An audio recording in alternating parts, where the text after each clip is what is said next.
ಕೂಡ ಉಲ್ಟಾ ಹೊಡೆದಿದೆ. ಯಾಕಂದ್ರೆ ದರ್ಶನ್ಗೆ ಇನ್ನೂ 1 ವರ್ಷ ಜೈಲೇ ಗತಿ. ಆದ್ರೂ ನಿಮ್ ಬಾಸ್ ನೋಡಕ್ಕೆ ತುಂಬಾ ಬೇಜಾರಾಗುತ್ತೆ. ಇನ್ನು 1 ವರ್ಷ ಕಾಯ್ಬೇಕು ಅವ್ರ ಆಚೆ ಬರೋಕೆ. ಕಾಯ್ತೀವಿ, ಅವ್ರು ಬರೋವರೆಗೂ ಕಾಯ್ತೀವಿ. ಅಷ್ಟ್ರಲ್ಲಿ ಜನಗಳೆಲ್ಲ ಮರ್ತ್ಬಿಡಲ್ವ ಅವ್ರನ್ನ? ನೀನ್ ಹೇಳಿದ್ದು ಕರೆಕ್ಟೇ, ಜನಗಳೇನೋ ಮರ್ತು ಬಿಡ್ತಾರೆ, ಆದ್ರೆ ಅವ್ರು ನಂಬಿರೋ ಸೆಲೆಬ್ರಿಟೀಸು ಯಾವತ್ತೂ ಮರೆಯಲ್ಲ. ಆದ್ರೂ ನಿಮ್ ಬಾಸು ಎಷ್ಟೋ ಜನಕ್ಕೆ ಅನ್ನ ಹಾಕಿದ್ ಕೈಯದು, ಇವತ್ತು ಅದೇ ಕೈಗೆ ಬೇಡಿ ಹಾಕಿ ಒಳಗಡೆ ಕುಂಡ್ಸವ್ರೆ. ಯೋಚನೆ ಮಾಡು, ನಮ್ ಬಾಸಿನ ಅಪರಾಧಿ ಅಂತ ಪ್ರೂವ್ನೇ ಆಗಿಲ್ಲ, ಬರೀ ಆರೋಪಿಯಾಗೆ 2 ವರ್ಷ ಜೈಲಲ್ಲಿ ಇಟ್ಟವ್ರೆ. ಒಂದ್ ಕೊಲೆ ಕೇಸ್ನ ತನಿಖೆ ಮಾಡಕ್ಕೆ 2 ವರ್ಷ ಟೈಮ್ ಬೇಕಾ? ನೀನ್ ಹೇಳೋದು ಕರೆಕ್ಟೇ ಬಿಡು.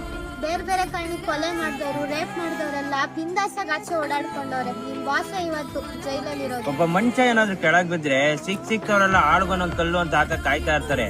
ಕಲಿಯುಗ ಅವ್ರ ಕೆಲ್ಸ ಆಗೋರ್ಗು ಮಾತ್ರ ಜೊತೆಲಿರ್ತಾರೆ.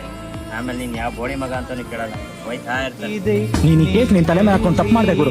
ನೀವು ನನ್ನ ಮೇಲೆ ಎಷ್ಟೊಂದು ಪ್ರೀತಿ ಇಟ್ಟಿದ್ರ ಅಂತ ನಂಗೆ ಚೆನ್ನಾಗಿ ಗೊತ್ತು ಕಂಡ್ರು. ಒಳಗಡೆ